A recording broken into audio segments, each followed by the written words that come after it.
Coach, well, first of all, welcome to UAH. Very familiar with the Gulf South Conference you are, but what drew you to the women's program? You know, this past year at Wallace State was really, it was an eye-opening experience for me. I really enjoyed that deal.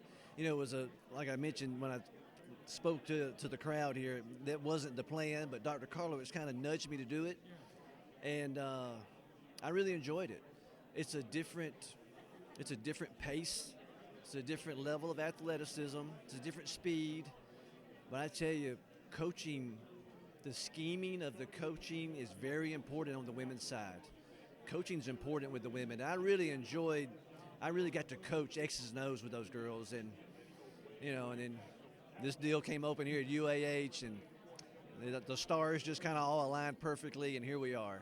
It's been a program that's had some success in the past, and it's had some success a little bit recently, but you take over a program that's hungry. And you look at the Gulf South Conference as a whole, you know the conference, you know everything about it. What makes it almost like on the verge of being big, but not quite there? This place speaks for itself now. The university recruits itself. Yes, it's close. I think that maybe new blood, a new voice, a new enthusiasm could be the difference in getting this thing turned in the right way. Obviously, recruiting is where you get it done at. You know, there's our roster right now is good, but I think there's some holes that need to be filled before we get into next season. You mentioned that, you know, you don't talk about the style or all that stuff, but you have an identity, and your identity goes with you wherever you go. Just talk about your identity. Well, I would like to think that people would think our teams are tough, that we're hard-nosed, you know, that we have a little edge to us, that we're not fun to play against. You know, I would like to hope that people feel that way about our teams, and we'll still have that regardless of style of play. But, you know, I just think that the way we practice and the way we hold our players accountable, it just makes us that way. It makes us tough.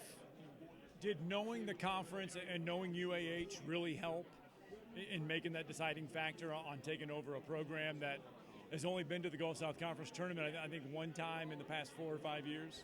Yeah, you know, obviously there's nowhere to go but up for the most part. I hope anyway. But, you know, this thing just kind of worked, you know, with my son Garrison being here. You know, it's a situation where we don't necessarily have to move right away. You know, this thing's just kind of lined up perfectly for us. And just talk about the hardest part is re-recruiting a roster now in college basketball with the landscape changing. What was the message, and how do you re-recruit your own roster right now? I know. You know, we've had some tough conversations with our ladies on our roster. They know that we have time as a staff to try to make some upgrades in the roster. It's a tough situation for the players and for the coaches to be in. But, you know, the administration and the university wants this program to go on up another notch. And in order to do that, you know, sometimes change is uncomfortable, but it's needed. How important was it to keep Mary Elizabeth Latch as an assistant? It's a game changer. Like, you know, she gets everything. She's going to be really good because she's going to allow me to do nothing but coach. And I don't have to worry about budget or travel or meals or anything. She's going to be really good so I can do what I really love to do, which is coaching.